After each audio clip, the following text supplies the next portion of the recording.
أعوذ بالله من الشيطان الرجيم بسم الله الرحمن الرحيم وإذا طلقتم النساء فبلغن أجلهن فلا تعضلوهن أن ينكحن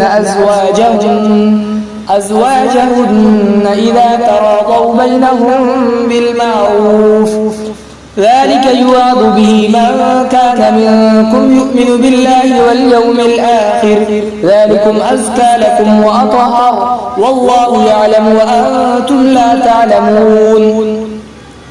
اور جب تم لوگ عورتوں کو طلاق دے دو پس وہ اپنی عدت کو پہنچ جائیں تو تم ان عورتوں کو مت روکو اس بات سے کہ وہ عورتیں اپنے شوہر سے نکاح کر لیں جبکہ وہ آپس میں راضی ہوں دستور کے مطابق۔ یہ نصیحت کی جاتی ہے اس کو کہ تم میں سے جو اللہ اور آخرت کے دن پر یقین رکھتا ہو، ایمان لاتا ہو، ذالکم ازکی لکم واطہر، یہ تمہارے لیے زیادہ صاف اور زیادہ پاکیزہ ہے۔ واللہ یعلم وانتم لا تعلمون، اللہ جانتا ہے اور تم لوگ نہیں جانتے ہو۔ والوالدات يرضعن أولادهن حولين كاملين لمن أراد أن يتم الرضاعة، اور مائیں اپنی اولاد کو 2 سال مکمل دودھ پلائیں اس کے لیے جو رضاعت مکمل کرنا چاہتے ہوں۔ وعلى المولود له رزقهن وكسوتهن بالمعروف، اور باپ پر ان کا کھانا خرچہ اور ان کا کپڑا دستور کے موافق لازم ہے۔ لا تکلف نفس الا وسعها، کسی جان کو تکلیف نہیں دی جاتی مگر اس کے وسعت کے بقدر۔ لا تضار والدة بوالدها ولا مولود له بولده، ماں کو اس کے بچے کی وجہ سے نقصان نہیں پہنچایا جائے گا اور نہ بچے کو اس کے بچے ہونے کی وجہ سے۔ وعلى الوارث مثل ذلك، اور وارث پر اسی طرح لازم ہے۔ فإن أرادا فصالا عن تراض منهما وتشاور فلا جناح عليهما، پس اگر میاں اور بیوی آپسی رضامندی اور مشورے سے جدا ہونا چاہتے ہوں فلا جناح علیہما، تو ان دونوں پر کوئی گناہ نہیں ہے۔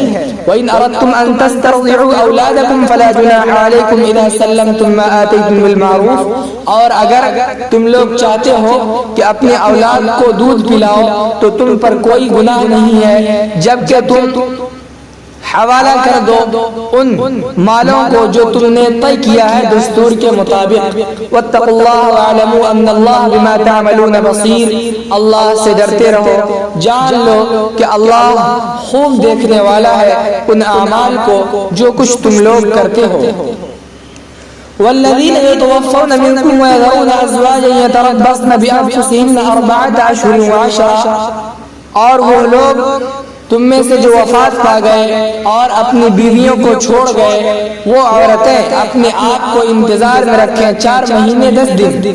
فَإِذَا بَلَغْنَ أَجَلَهُنَّ فَلَا جُنَاحَ عَلَيْكُمْ فِي مَا فَعَلْنَ فِي أَنفُسِهِنَّ بِالْمَعْرُوفِ، پس جب وہ عورتیں اپنی عدت کو اپنی مقررہ عدت کو پہنچ جائیں تو تم اے وارثو تم پر کوئی گناہ نہیں ہے اس معاملے میں کہ وہ عورتیں اپنے آپ میں کارروائی کریں دستور کے موافق، اپنے معاملے میں کارروائی کریں دستور کے مطابق۔ واللہ بما تعملون بصیر، اور اللہ خوب باخبر ہے ان اعمال سے جو کچھ تم لوگ کرتے ہو۔ ولا جناح علیکم فیما عرضتم به من خطبۃ النساء او اکننتم فی انفسکم، اور تم پر کوئی حرج نہیں ہے کہ تم عورتوں کو نکاح کا پیغام اشاروں میں پیش کرو یا اپنے دلوں میں چھپائے رکھو۔ علم اللہ انکم ستذکرونہن ولکن لا تواعدوہن سرا الا ان تقولوا قولا معروفا، اللہ جانتا ہے کہ تم عن قریب ان عورتوں کا ذکر کرو گے لیکن تم ان سے پوشیدہ طور پر نکاح کا وعدہ مت کرو مگر یہ کہ ان سے جائز بات کہو۔ ولا تعزموا عقدۃ النکاح حتى يبلغ الکتاب اجلہ، اور تم ان سے نکاح کا پکا وعدہ مت کرو یہاں تک کہ وہ عورتیں اپنی مقررہ عدت کو پہنچ جائیں۔ وَاعْلَمُوا أَنَّ اللَّهَ يَعْلَمُ مَا فِي أَنفُسِكُمْ فَاحْذَرُوا، اور جان لو کہ اللہ جانتا ہے ان باتوں کو جو تمہارے دلوں کے اندر ہے۔ فَاحْذَرُوا، بچتے رہو۔ وَاعْلَمُوا أَنَّ اللَّهَ غَفُورٌ حَلِيمٌ، اور جان لو کہ اللہ بڑا ہی مغفرت فرمانے والا خوب بردبار ہے۔ اقول قولی هذا واستغفر اللہ لی ولکم ولسائر المسلمین فاستغفروه